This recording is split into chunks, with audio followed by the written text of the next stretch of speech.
Hi all, xylem PSCയുടെ ഇന്നത്തെ ക്ലാസ്സിലേക്ക് എല്ലാവർക്കും സ്വാഗതം. അപ്പോ കഴിഞ്ഞൊരു സെഷനിൽ നമ്മൾ ഫിസിക്സ് കെമിസ്ട്രിയിലെ കുറെ ക്വസ്റ്റ്യൻസ് നോക്കിയിട്ടുണ്ടായിരുന്നു.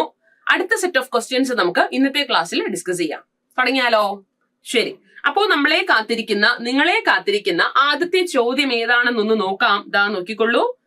ഫസ്റ്റ് ചോദ്യം ഇങ്ങനെയാണ്: പ്രകാശത്തിന്റെ വേഗത ആദ്യമായിട്ട് കണക്കാക്കിയത് ആര്? ഓപ്ഷൻസ് ഉണ്ട്: റോമർ, newton, Leon Foucault, Albert Mikaelson. ഈ ഓപ്ഷൻസിൽ തന്നിരിക്കുന്ന 4 പേർക്കും ഡയറക്റ്റ് ആയിട്ടോ ഇൻഡയറക്റ്റ് ആയിട്ടോ പ്രകാശം എന്ന പ്രതിഭാസം അല്ലെങ്കിൽ പ്രകാശം എന്ന തരംഗം, അതുമല്ലെങ്കിൽ പ്രകാശം എന്ന ഊർജ്ജ രൂപവുമായിട്ട് എന്തുണ്ട്? കണക്ഷൻ ഉണ്ട്. പക്ഷെ നമ്മുടെ ക്വസ്റ്റ്യൻ ക്ലിയർ ആണ്. പ്രകാശത്തിന്റെ വേഗത ആദ്യം കണ്ടെത്തിയത് ആര് എന്നാണ് ചോദിച്ചേക്കുന്നത്.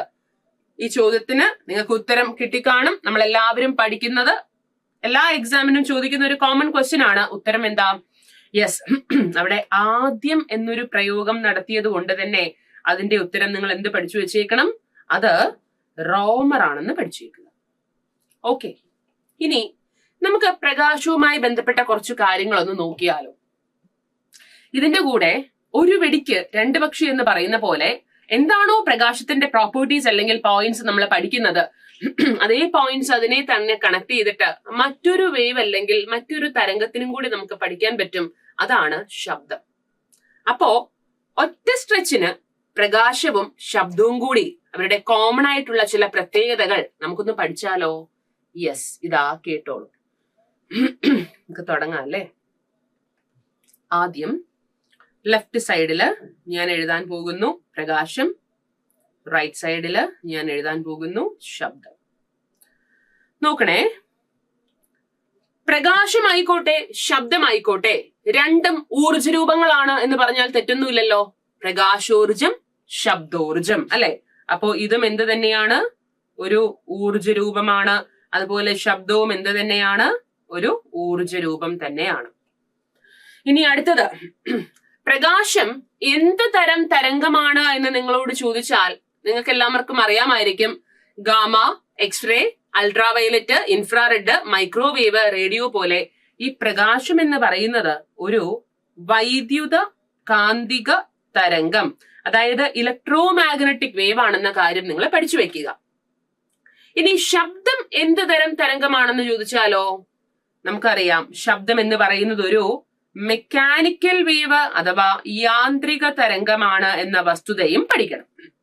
ഓക്കെ, ഇനി വൈദ്യുത കാന്തിക തരംഗമായ പ്രകാശത്തിന്റെ മറ്റൊരു പ്രത്യേകത എന്താ എന്ന് ചോദിച്ചാൽ, പ്രകാശത്തിന് സഞ്ചരിക്കാൻ മാധ്യമം ആവശ്യമില്ല. എന്ന് പറഞ്ഞാൽ അവൻ ശൂന്യതയിൽ കൂടെയും സഞ്ചരിക്കും. മാധ്യമം ഉണ്ടെങ്കിലും സഞ്ചരിക്കും. പലരും ഇവിടെ ഒരു തെറ്റിദ്ധാരണ ഉണ്ടാക്കാനുള്ള സാധ്യതയുണ്ട്. പ്രകാശത്തിന് സഞ്ചരിക്കാൻ മാധ്യമം ആവശ്യമില്ല എന്ന് പറയുമ്പോൾ അവിടെ മാധ്യമം വേണ്ട, അത് മാത്രമാണ് കണ്ടീഷൻ, മാധ്യമം ഉണ്ടെങ്കിൽ സഞ്ചരിക്കില്ല, അങ്ങനെ നിങ്ങൾ തെറ്റിദ്ധരിക്കരുത്. അതായത് മാധ്യമം ഉണ്ടെങ്കിലും മാധ്യമം ഇല്ലെങ്കിലും പ്രകാശം സഞ്ചരിക്കും. മാധ്യമം വേണ്ട എന്നുള്ളത് ഒരു പോയിന്റ് ആയിട്ട് നമ്മൾ പറയുന്നു. അപ്പോ പ്രകാശത്തിന് മാധ്യമം ഉണ്ടെങ്കിലും ഇല്ലെങ്കിലും പോസിബിൾ ആണ് സഞ്ചാരം. ശരിക്കും സഞ്ചരിക്കാൻ മാധ്യമം വേണമെന്ന് നിർബന്ധമില്ല. എന്നാൽ ശബ്ദം എന്ന് പറയുന്ന തരംഗത്തിന് സഞ്ചരിക്കണമെങ്കിൽ മാധ്യമം കൂടിയേ തീരുള്ളൂ എന്ന കാര്യം, അത് ഉണ്ടെങ്കിലും ഇല്ലെങ്കിലും അങ്ങനെ ഒരു കേസൊന്നുമില്ല. മാധ്യമം മസ്റ്റാണ്, നിർബന്ധമാണ്, അത്യാവശ്യമാണ്. മാധ്യമം ഉണ്ടെങ്കിൽ മാത്രമേ ശബ്ദം സഞ്ചരിക്കുള്ളൂ. ഇനി പ്രകാശം എന്ത് തരം തരംഗമാണെന്ന് ചോദിക്കുമ്പോ വൈദ്യുത കാന്തിക തരംഗം എന്ന് പഠിച്ചത് കൂടാതെ നിങ്ങൾ എല്ലാവരും പഠിച്ചിട്ടുള്ള മറ്റൊരു പോയിന്റ് ഉണ്ട്, അനുപ്രസ്ഥം. അതല്ലെങ്കിൽ അതിനെ നമ്മൾ ഇംഗ്ലീഷിൽ പറയാറുണ്ട് ട്രാൻസ്വേഴ്സ് വേവ്, അല്ലെ? ഇനി ശബ്ദം എന്ത് തരം തരംഗമാണെന്ന് ചോദിച്ചാലോ? യെസ്, അതിനെ നമ്മൾ വിളിക്കുന്ന പേരാണ് അനുദൈർഘ്യം. അതിനെ ഇംഗ്ലീഷിൽ എങ്ങനെയാ നമ്മൾ പറയാ? യെസ്, അത് ലോഞ്ചിറ്റ്യൂഡിനൽ. കണ്ടോ? അപ്പോ യാന്ത്രിക തരംഗം, അനുദൈർഘ്യം, ശബ്ദം മാറിപ്പോവല്ലേ? വൈദ്യുത കാന്തിക തരംഗം, അനുപ്രസ്ഥം, പ്രകാശം. തിരിഞ്ഞു പോകരുതേ. ശരി, പ്രകാശത്തിന് സഞ്ചരിക്കാൻ മാധ്യമം ആവശ്യമില്ല എന്ന് തെളിയിച്ചത്, അല്ലെങ്കിൽ മാധ്യമം നിർബന്ധമല്ല എന്ന് തെളിയിച്ച വ്യക്തി ആരാ എന്ന് ചോദിക്കാം. അദ്ദേഹത്തിന്റെ പേര് വേണം പഠിക്കേണ്ടത്. എന്താണെന്നറിയോ? Leon Foucault. എന്നാൽ ശബ്ദത്തിന് സഞ്ചരിക്കണമെങ്കിൽ മാധ്യമം കൂടിയേ തീരുള്ളൂ, മാധ്യമം ഉണ്ടെങ്കിൽ മാത്രമേ ശബ്ദ തരംഗങ്ങൾ സഞ്ചരിക്കുകയുള്ളൂ എന്ന് കണ്ടെത്തിയത്, ശബ്ദത്തിന് സഞ്ചരിക്കാൻ മാധ്യമം നിർബന്ധമാണെന്ന് കണ്ടെത്തിയത് രസതന്ത്രത്തിന്റെ പിതാവ് എന്നറിയപ്പെടുന്ന ആരാണെന്നറിയോ? റോബർട്ട് ബോയിൽ ആണെന്നും നിങ്ങൾ പഠിച്ചു വെച്ചേക്കണം. ഇനി പ്രകാശത്തിന് സഞ്ചരിക്കാൻ മാധ്യമം നിർബന്ധമില്ല അല്ലെങ്കിൽ ആവശ്യമില്ല എന്ന് നമ്മൾ പറയുമ്പോ ശൂന്യതയിലെ പ്രകാശത്തിന്റെ വേഗത എത്ര എന്ന് ചോദിക്കാം. 3x10⁸ മീറ്റർ പെർ സെക്കൻഡ് ആണ്. കണ്ടോ? ഇനി കിലോമീറ്റർ പെർ സെക്കൻഡിലേക്കാണെങ്കിൽ 3x10⁵ കിലോമീറ്റർ പെർ സെക്കൻഡ്. കാരണം എന്താ? നമ്മൾ യൂണിറ്റ് കൺവേർട്ട് ചെയ്തതല്ലേ, മീറ്ററിനെ കിലോമീറ്ററിലേക്ക് ആക്കിയതാണ്. 3 ലക്ഷം കിലോമീറ്റർ പെർ സെക്കൻഡ് എന്ന് പഠിച്ചാലും മതി. ഓക്കെ, അപ്പൊ യൂണിറ്റ് നോക്കിക്കോണേ. അതുപോലെ വായുവില് ശബ്ദത്തിന്റെ വേഗത എത്ര എന്ന് നിങ്ങളോട് ചോദിച്ചാൽ വായുവിലെ ശബ്ദത്തിന്റെ വെലോസിറ്റി, വേഗത അല്ലെങ്കിൽ സ്പീഡ് 340 മീറ്റർ പെർ സെക്കൻഡ് എന്ന് പഠിച്ചു വെക്കുക. കേരള PSC അംഗീകരിച്ചിട്ടുള്ള ഉത്തരവും ഇത് തന്നെയാണ്. പുതിയ SCERT ടെക്സ്റ്റ് ബുക്കില് 350 എന്ന് പറയുന്നുണ്ട്. തെറ്റൊന്നുമില്ല. കാരണം അന്തരീക്ഷത്തിന്റെ താപനിലയിൽ ഇന്ന് 24 ഡിഗ്രി ആണെങ്കിൽ നാളെ ചിലപ്പോ 30 ആവാം അല്ലെ? അത് നമുക്ക് ക്ലൈമറ്റ് ഓരോ ദിവസം മാറും. അപ്പൊ അന്തരീക്ഷത്തില് താപനിലയിൽ ഉണ്ടാകുന്ന വ്യത്യാസങ്ങൾ ഈ ശബ്ദത്തിന്റെ വേഗതയും എന്ത് ചെയ്യുന്നുണ്ട്? സ്വാധീനിക്കുന്നുണ്ട്. പൊതുവെ താപനില കൂടുമ്പോ ശബ്ദത്തിന്റെ വേഗത കൂടുന്നതാണ് ടെൻഡൻസി. ഇപ്പൊ 340, 350 എന്ന് പറഞ്ഞാലും തെറ്റൊന്നുമില്ല. അതിനകത്താണ് നോർമലി വായുവിലെ ശബ്ദവേഗത. നമുക്ക് കേരള PSC അംഗീകരിച്ചിട്ടുള്ള ഉത്തരം തന്നെ ഓർത്തു വെക്കാം, പഠിച്ചു വെക്കാം. 340 മീറ്റർ പെർ സെക്കൻഡ്. ഇവിടെ തന്നെ ഒരു പോയിന്റും കൂടെ പറയാം അല്ലെ? ഇടിമിന്നൽ ഉണ്ടാകുമ്പോ നമുക്ക് ആദ്യം എക്സ്പീരിയൻസ് ചെയ്യാൻ കഴിയുന്നത് അല്ലെങ്കിൽ കാണാൻ അഥവാ കേൾക്കാൻ കഴിയുന്നത് ഏതാ? യെസ്, ഇത് രണ്ടും നോക്കിയാല് ഏറ്റവും കൂടിയ വേഗത്തിൽ സഞ്ചരിക്കുന്നത് ആര് എന്ന് ചോദിച്ചാൽ ആരാണ്? പ്രകാശമാണോ ശബ്ദമാണോ? നിങ്ങൾ തന്നെ പറയുക. ഇവിടെ വേഗത കൊടുത്തിട്ടുണ്ട്. പ്രകാശത്തിന് ശൂന്യതയിലൂടെയുള്ള വേഗത 3x10⁸ മീറ്റർ പെർ സെക്കൻഡ്. ഏകദേശം വായുവിലും അത് തന്നെയാ. ശബ്ദത്തിന് വേഗത 340 മീറ്റർ പെർ സെക്കൻഡ്. ഈ ചോദ്യത്തിന്റെ ഉത്തരം കമന്റ് ബോക്സിൽ എല്ലാവരും കമന്റ് ചെയ്യണേ. ഇടിയും മിന്നലും ഉണ്ടാകുന്നു, നമ്മൾക്ക് ആദ്യം എക്സ്പീരിയൻസ് ചെയ്യാൻ കഴിയുന്നത് ആ ഇടിയുടെ ശബ്ദമാണോ അതോ മിന്നലിന്റെ ആ വെളിച്ചമാണോ? ആദ്യം ഉണ്ടാകുന്നത് പ്രകാശമാണോ അതോ ശബ്ദമാണോ എന്നുള്ളത് എല്ലാവരും കമന്റ് ചെയ്യുക. ഓക്കെ, കമന്റ് ഞാൻ നോക്കിക്കൊള്ളാം കേട്ടോ. ശരി, ഇനി അടുത്ത പോയിന്റ്. പ്രകാശത്തിന്റെ വേഗത ആദ്യമായി കണക്കാക്കിയ വ്യക്തി ആരാണ് എന്ന് നിങ്ങളോട് ചോദിച്ചാൽ അദ്ദേഹത്തിന്റെ പേരാണ് റോമർ. പക്ഷെ അദ്ദേഹം കണ്ടെത്തിയ വാല്യൂ കറക്റ്റ് ആയിരുന്നില്ല. പ്രകാശത്തിന്റെ വേഗത 3x10⁸ മീറ്റർ പെർ സെക്കൻഡ് എന്ന് നമ്മൾ പഠിക്കുന്നില്ലേ? അതിനോടടുത്ത് കൃത്യമായി കണ്ടെത്തിയ വ്യക്തി ആരാ എന്ന് ചോദിച്ചാലോ ഞാൻ താഴോട്ട് എഴുതിയാൽ നിങ്ങൾക്ക് കാണാൻ കഴിയുമോ?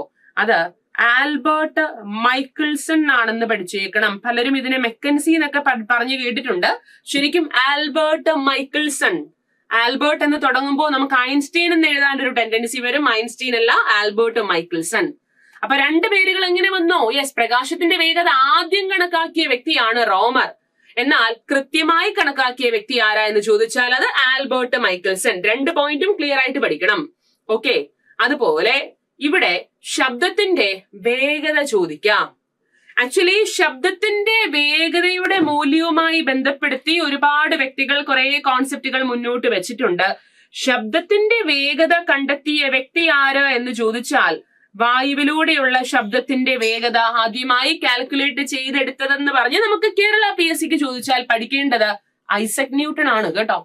പക്ഷേ ന്യൂട്ടൺ എടുത്ത കോൺസെപ്റ്റ്, ന്യൂട്ടൺ എടുത്ത അസംഷനിൽ ചെറിയൊരു മിസ്റ്റേക്ക് വന്നത് കാരണം ശബ്ദത്തിന്റെ വേഗത കൃത്യമായിട്ട് കണക്കാക്കാൻ കഴിഞ്ഞില്ല.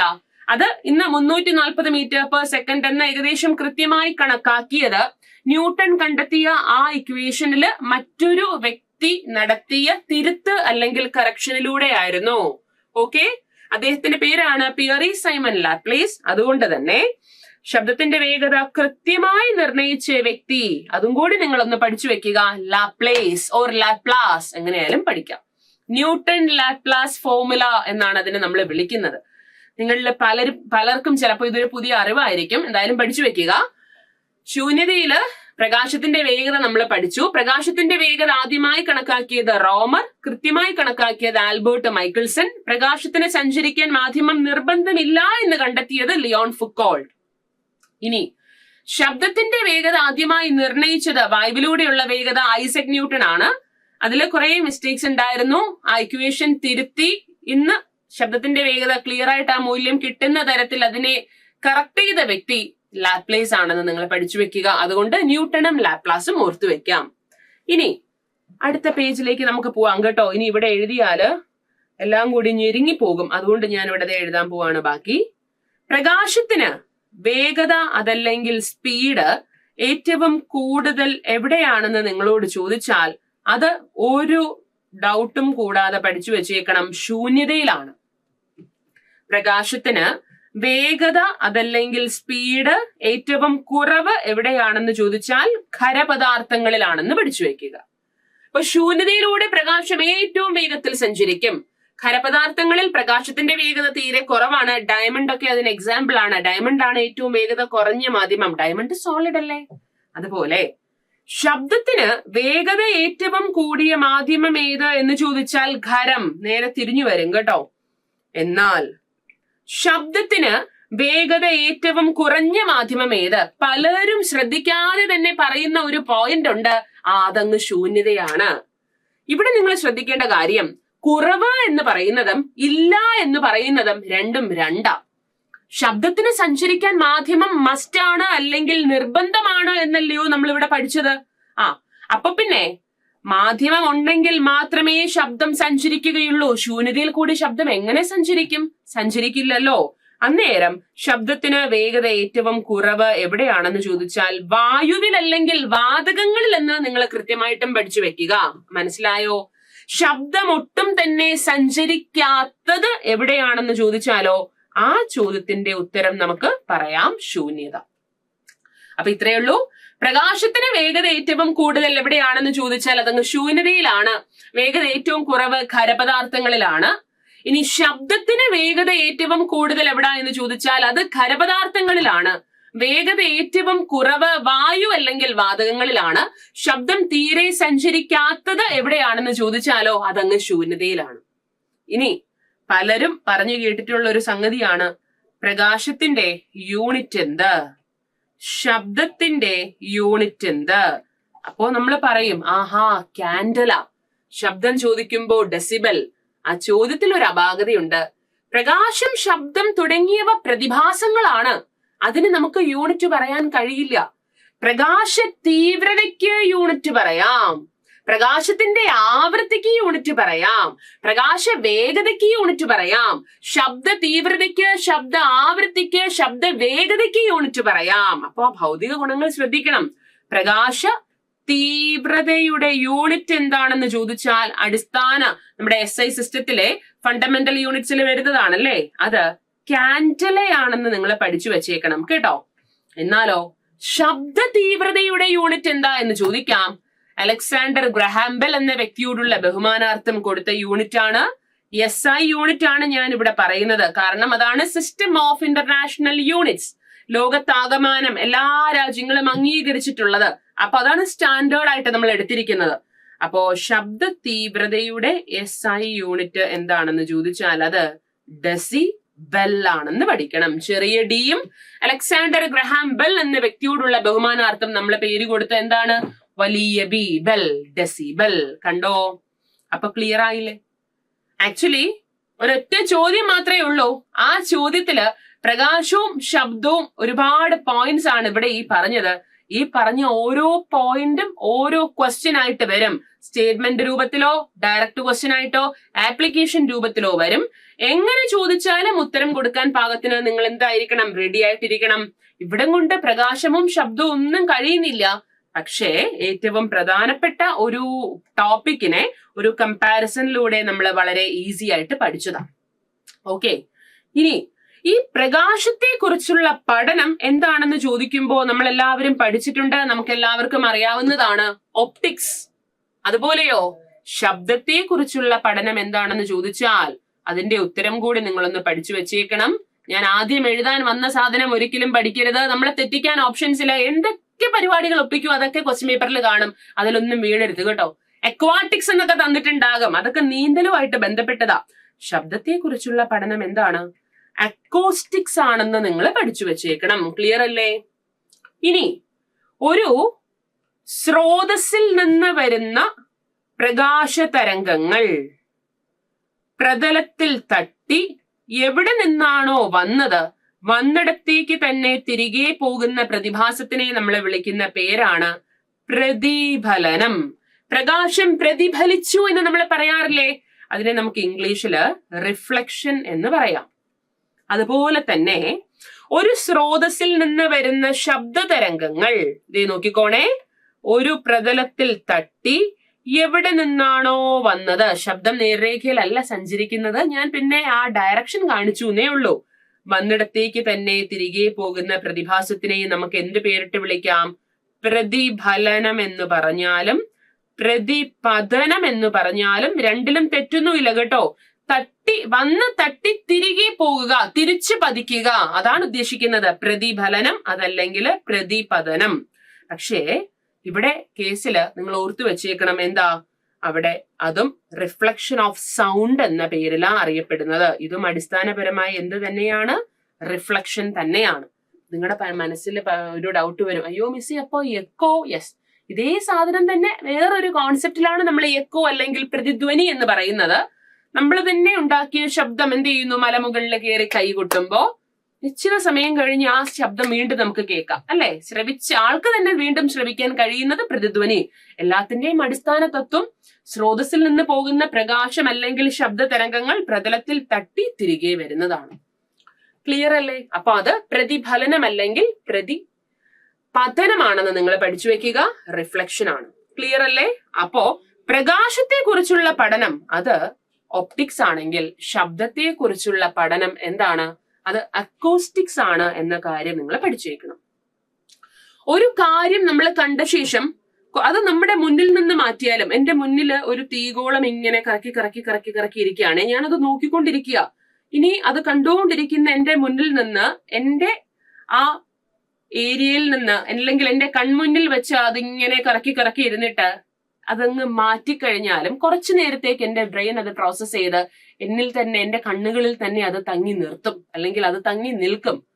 ഒരു കാര്യം കണ്ട ശേഷം അത് എത്ര നേരത്തേക്കാണോ നമ്മുടെ കണ്ണുകളിൽ തന്നെ തങ്ങി നിൽക്കുന്നത്, നിങ്ങൾ എല്ലാവരും കേട്ടിട്ടുണ്ടാകും, അതിനെ നമ്മൾ പറയുന്ന പേരാണ് വീക്ഷണ സ്ഥിരത, അതല്ലെങ്കിൽ പെർസിസ്റ്റൻസ് ഓഫ് വിഷൻ.